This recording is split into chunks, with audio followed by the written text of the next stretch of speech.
Something was moving inside that abandoned RV, and she was the only one who noticed. Sarah Mitchell had been driving 18-wheelers for 23 years. She knew every truck stop between Seattle and Miami, every shortcut through the Midwest, every rest area where the coffee was decent and the bathrooms were clean. She'd hauled everything from electronics to livestock, crossed the country more times than she could count, and learned to read the road the way sailors read the ocean. But tonight, pulling into this forgotten gas station off Highway 50 in Nevada, something felt profoundly wrong. It was 3 in the morning, the kind of hour when the world feels like it belongs to ghosts and insomniacs. The station's fluorescent lights flickered weakly, casting long shadows across cracked asphalt that hadn't been repaved in decades. One pump still worked, barely, its digital display frozen at prices from another era. The convenience store had been boarded up for years, plywood covering windows that once displayed cigarette ads and lottery tickets. Sarah was the only living soul for miles, or so she thought. Except she wasn't.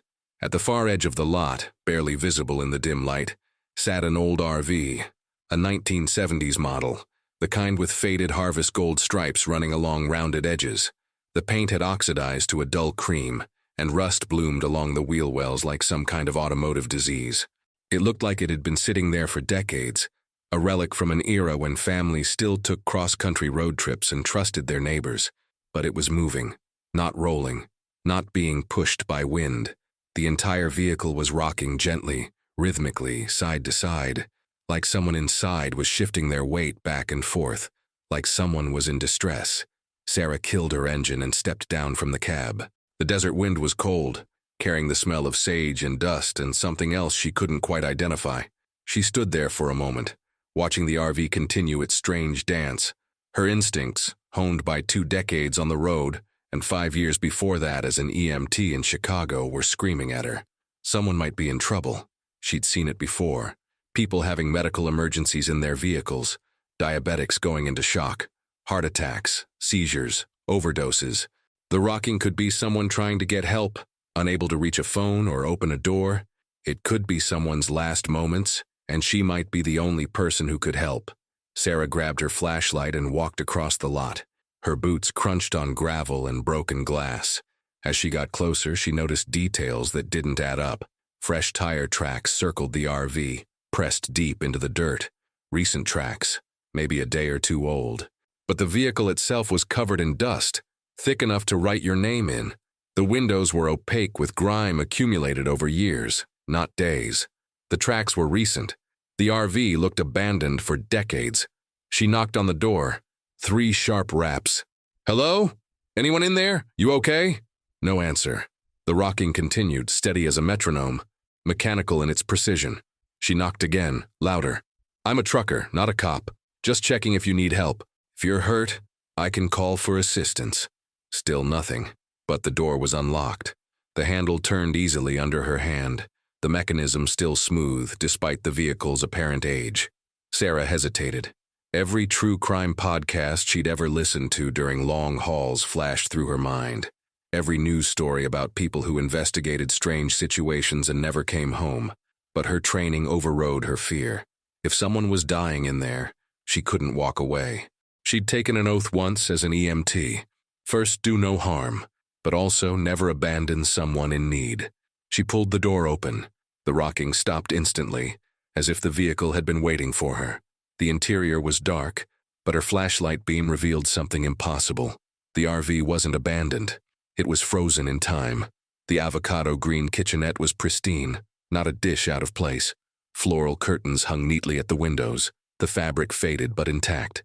A small dining table held a half-finished crossword puzzle, a pen lying beside it as if someone had just set it down to answer the door. The air smelled stale but not rotten. No mold, no decay, just the scent of old paper and dust. Sarah stepped inside, her flashlight sweeping across the space. Family photos lined the walls in cheap frames.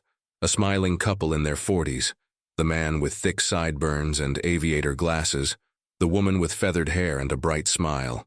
2 kids, a boy and a girl, maybe 8 and 10 years old, a golden retriever with its tongue hanging out. All the photos were dated in neat handwriting on the backs. 1978, The clothes were folded neatly in the tiny closet: bell-bottom jeans, polyester shirts, platform shoes. Canned goods sat on the shelves, labels faded but readable: Campbell's soup, Del Monte vegetables. Everything was in its place, as if the family had just stepped out for a walk and would return any moment. But there was no one here. No one living, anyway. Sarah moved deeper into the RV, past the kitchenette to the small sleeping area in the back. The bed was made with military precision, the corners tucked tight. On the nightstand sat a wallet, a watch, and a pair of reading glasses. Sarah picked up the wallet carefully, opened it. The driver's license inside showed a man named Robert Harmon. Brown hair, brown eyes, 6 feet tall. Issue date, 1976. Expiration, 1980. The license had expired 45 years ago. She pulled out her phone. No signal. Of course not. She was in the middle of nowhere, in one of the most remote stretches of Highway 50, the road they called the loneliest road in America. Sarah returned to the main cabin and sat at the little dining table, trying to make sense of what she was seeing. This wasn't just an abandoned RV. People don't leave their wallets behind. They don't leave food on the shelves and crossword puzzles half finished. They don't lock up their lives and walk away into the desert with nothing but the clothes on their backs, unless they had no choice. She noticed a small cabinet above the sink, slightly ajar. Inside were maps, not modern GPS printouts, but actual paper maps, the kind gas stations used to give away for free. They were covered in markings, routes highlighted in yellow, locations circled in red, notes scrawled in the margins in tight, nervous handwriting that grew more frantic as the pages went on. Sarah spread one of the maps on the table. The route traced Highway 50 through Nevada, with multiple stops marked. But the circles weren't at towns or rest stops. They were in the middle of nowhere. Empty desert, coordinates that led to nothing on the map. One location was marked with 3 red X's and the words, "Do not return," written so hard the pen had torn through the paper. Underneath the maps, she found newspaper clippings, yellowed, brittle, dated from 1979. The headlines made her blood run cold. Family of 4 missing along Highway 50. Search continues for Harmon family. Authorities baffled by disappearance. No leads in missing family case. Sarah's hands trembled as she read. Robert and Linda Harmon, along with their 2 children, Michael and Jennifer, had vanished while traveling through Nevada in the summer of 1979. Their RV had been found abandoned at a rest stop near Ely, but there was no sign of the family, no bodies, no evidence of foul play, no indication of where they might have gone. They had simply disappeared, as if the desert had swallowed them whole. But this RV wasn't at a rest stop near Ely. It was here at this forgotten gas station, miles from where it had supposedly been found. The official story didn't match reality. Sarah kept searching. Under the bench seat, she found a small metal box. It wasn't locked. Inside were letters, dozens of them, all addressed but never mailed. She pulled one out, unfolded it carefully. The paper was thin, the kind used for airmail, and the handwriting was shaky. Desperate. "Dear Mom and Dad, we can't come home. I know you're worried, I know you don't understand, but we can't go back. They're watching. We saw something we shouldn't have. Linda is terrified. The kids don't understand why we keep moving, why we can't call you, why we're living in the RV like fugitives. I don't know how much longer we can run. I don't know if we'll ever see you again. If you're reading this, please know we didn't want to leave. We had no choice. Tell Michael and Jennifer's teachers we're sorry. Tell our friends we miss them. And please, please believe that we're telling the truth. What we saw was real, and they don't want anyone to know about it." The letter was signed by Robert Harmon, dated July 15, 1979, 3 days before the family was reported missing. Sarah's heart pounded. She rifled through more letters. They all told variations of the same story. The family had been camping near a restricted area in the Nevada desert. Robert had been an amateur photographer, passionate about capturing the stark beauty of the American Southwest. He'd taken his camera on a night hike, hoping to photograph the stars. Instead, he'd photographed something he wasn't supposed to see: military vehicles, aircraft that didn't match anything in the public record, disc-shaped objects that moved in ways that defied physics, men in unmarked uniforms loading equipment onto trucks. They'd been spotted, chased, cornered by men who identified themselves as federal agents but showed no badges, told to surrender the film and forget what they'd seen, threatened with consequences if they spoke to anyone. Robert had refused. He'd hidden the film and run with his family. Sarah found a journal hidden under the mattress, wrapped in a plastic bag to protect it from moisture. Robert's handwriting filled page after page. The entries grew more frantic as the days went on. He described being followed everywhere they went, cars with government plates that appeared in their rearview mirror and disappeared when they tried to get a closer look, helicopters circling overhead when they stopped for gas, phone calls from payphones where no one spoke, just breathing on the other end, hotel rooms that had been searched while they were out, the growing certainty that they were being hunted.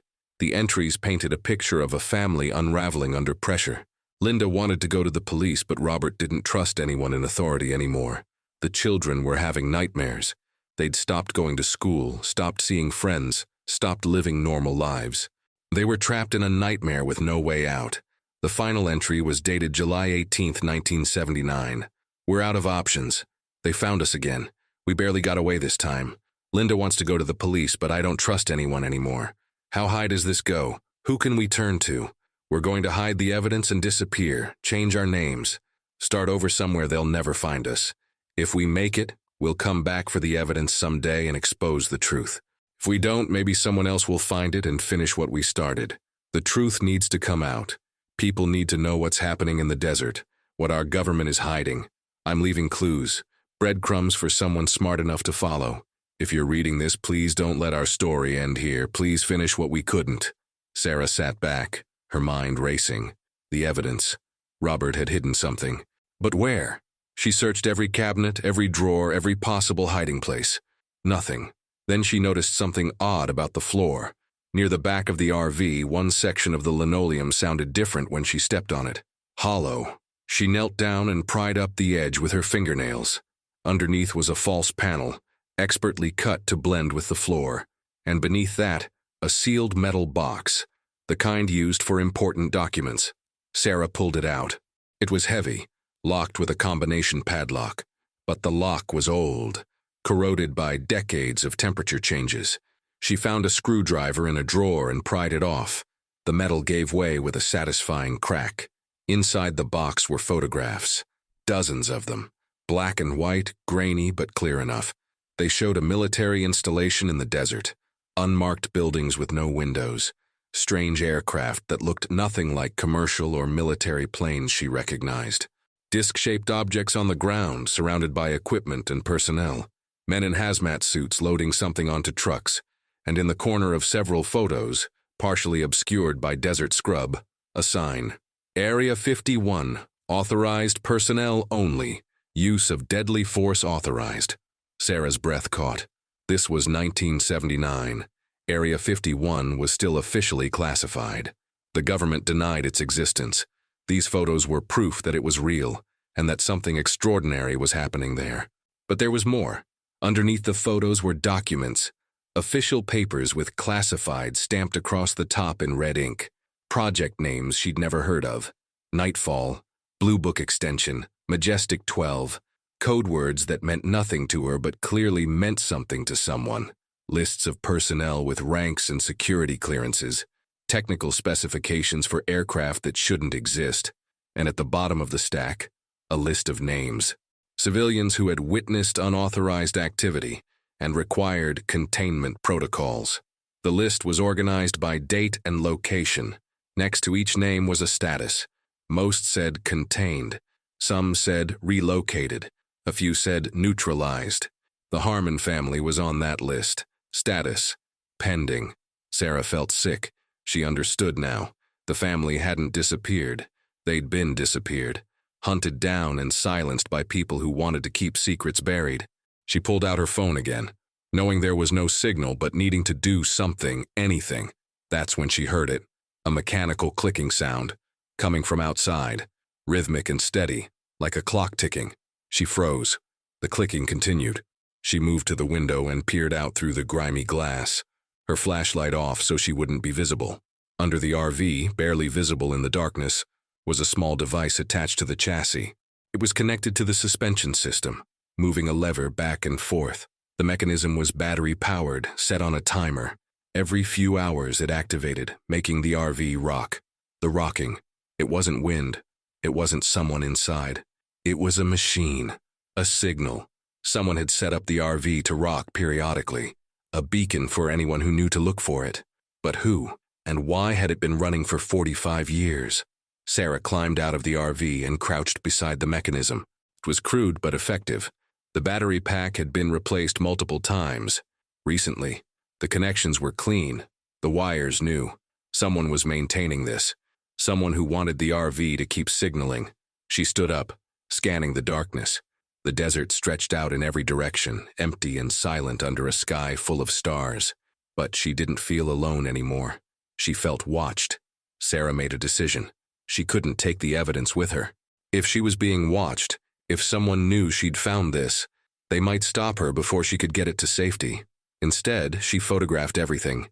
Every document, every photo, every letter, every page of the journal. She used her phone's camera, working quickly and methodically, making sure every image was clear and readable. Then she uploaded them to her cloud storage, praying the files would sync the next time she got a signal. She carefully put everything back exactly as she'd found it. The documents in the box under the floor, the panel back in place, the journal under the mattress, the letters in the metal box under the bench. Everything precisely as Robert had left it. She climbed back into her truck and sat there for a long moment, hands shaking on the steering wheel. She could drive away, forget she'd ever seen this. Delete the photos and pretend this night never happened. It would be safer, smarter. She had a life, a career, people who depended on her. But she'd spent her whole life noticing things other people missed. She couldn't ignore this. Not when a family had died trying to expose the truth. Not when their story had been buried for 45 years. Sarah started her engine and drove. Not away, but forward, toward answers.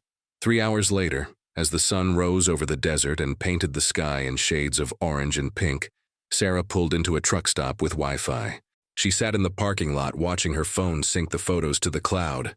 Hundreds of images uploading slowly, one by one. When the last one finished, she made a call. Marcus Chen answered on the third ring, his voice groggy. "Sarah, it's 6 in the morning. This better be good." "Marcus, it's better than good. I found something. Something that's going to change everything." She told him everything. The rocking RV, the frozen-in-time interior, the letters and journal, the photographs of Area 51, the classified documents, the list of names with containment protocols. She sent him the files as she talked, watching the progress bar creep across her screen. Marcus was silent for a long time after she finished. She could hear him breathing, could imagine him sitting up in bed, fully awake now, his journalist instincts firing. "Sarah, do you understand what you're sitting on? This isn't just a story. This is the biggest government cover-up since Watergate. Maybe bigger. I know. That's why I called you. But we have to be careful. If what those letters say is true, powerful people made that family disappear. They might do the same to us. Then we do this right. Legal. By the book. I know a law firm in D.C. that specializes in government transparency cases. They've taken on the CIA, the NSA, the Pentagon, and I know someone at the National Archives who owes me a favor. Let me make some calls. Don't talk to anyone else about this. Don't go back to that gas station. Just drive your normal routes and act like nothing happened.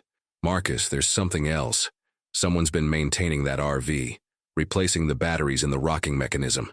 Someone who knows what's hidden there. Someone who's been keeping it running for 45 years. Another long silence. That means someone on the inside wants this found. Someone with access and resources. Someone who's been waiting for the right person to come along. Or someone who's been trying to atone for what happened. Over the next 3 weeks, Sarah's discovery set off a chain reaction that would eventually reach the highest levels of government. Marcus contacted the law firm, a prestigious group that had made their reputation fighting for transparency and accountability. They took the case immediately, recognizing its historical significance. The documents were authenticated by experts at the National Archives. The paper, ink, and typewriter fonts all matched materials used by military and intelligence agencies in the late 1970s.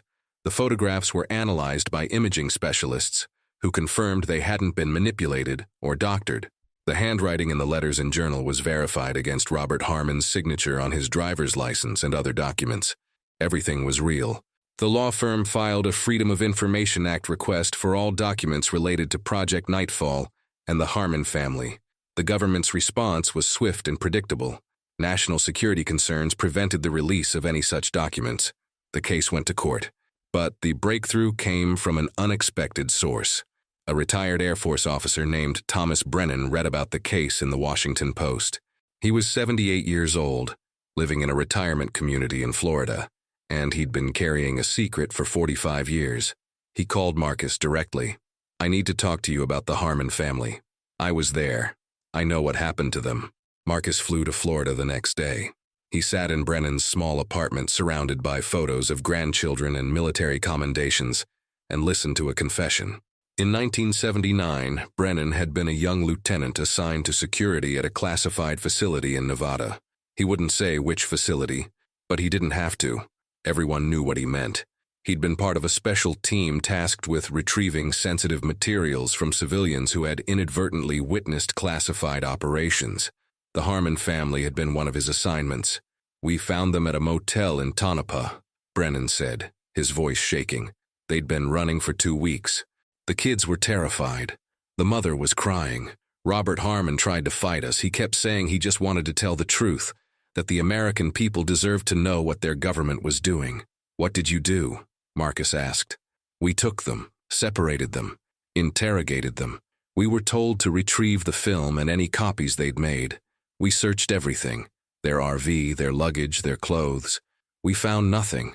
Robert wouldn't tell us where he'd hidden it. He said it was insurance, that if anything happened to his family, the evidence would come out." "Where did you take them?" Brennan's eyes filled with tears. "I don't know. That wasn't my job. My team retrieved the materials. Other people handled the witnesses. We were told they'd be relocated, given new identities, set up somewhere safe where they couldn't talk. We were told it was for national security, that what they'd seen could cause mass panic, that we were protecting the country. But you didn't believe that. Not after I saw the fear in those kids' eyes. Not after I heard Linda Harmon begging us to let them go. I was 24 years old. I thought I was serving my country.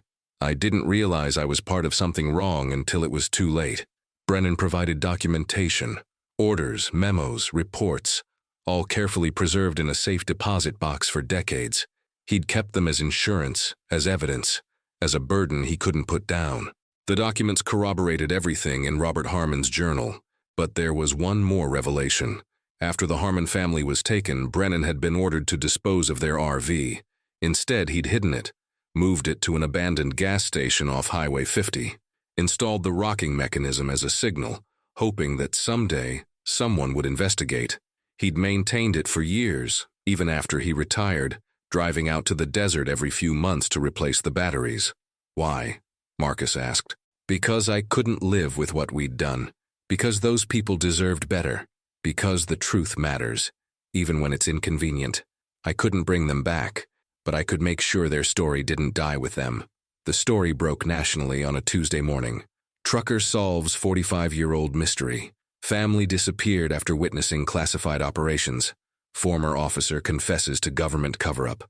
Area 51 documents revealed. The media frenzy was immediate and overwhelming. Every major news outlet picked up the story. Sarah was interviewed on national television. Marcus won a Pulitzer Prize for his reporting. The law firm filed a wrongful death lawsuit against the federal government. The Harmon family's surviving relatives, who had spent decades searching for answers, finally got closure. Robert's younger brother, now 73 years old, broke down when he learned what had happened. He'd always known his brother wouldn't have just abandoned everything. Now he had proof. Now he could grieve properly. "They were good people," he said in an interview. "They didn't deserve what happened to them. But at least now everyone knows the truth. At least their story matters." The RV was relocated to the Museum in Washington, D.C. before it closed, and then to a museum dedicated to government transparency and whistleblower protection. The rocking mechanism was preserved and still activated periodically, a reminder of the signal that had waited 45 years to be answered.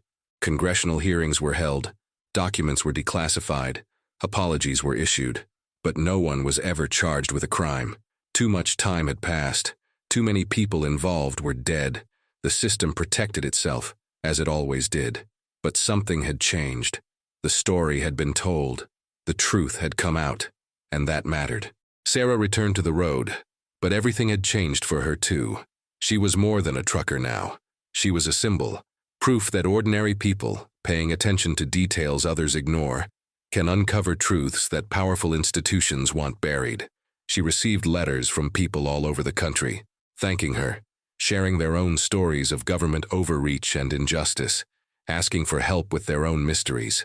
She still drives Highway 50 sometimes, always stops at that gas station, even though it's been cleaned up now, turned into a historical marker. She stands there in the desert wind and thinks about the Harmon family, about Robert's desperate letters, about Linda's fear, about the children who never got to grow up, about the courage it took to run, knowing they might never make it. And she thinks about Thomas Brennan, the young officer who'd been part of something terrible and spent the rest of his life trying to make it right. He died 6 months after coming forward, peacefully in his sleep. His family said he seemed lighter in those final months, as if a weight had been lifted. Sarah learned something that night in the rocking RV. The world is full of mysteries hiding in plain sight. Most people drive right past them, too busy or too tired or too afraid to look. But if you slow down, if you pay attention, if you trust your instincts, you might just find the truth that's been waiting decades to be discovered. The road doesn't just take you places. Sometimes it shows you what's been hidden all along. Sometimes it reveals the stories that powerful people tried to bury. Sometimes it demands that you bear witness, that you speak up, that you refuse to look away. And sometimes, if you're brave enough to look, it changes everything. Sarah still drives her roots, still notices things others miss, still trusts her instincts, because she knows now that paying attention matters, that curiosity matters, that refusing to accept easy answers matters. Somewhere out there, on lonely highways and forgotten roads, there are more stories waiting to be found, more truths waiting to be uncovered, more mysteries that need someone brave enough to investigate. Sarah Mitchell will keep driving, keep watching, keep noticing, because the road has more secrets to tell, and she's listening.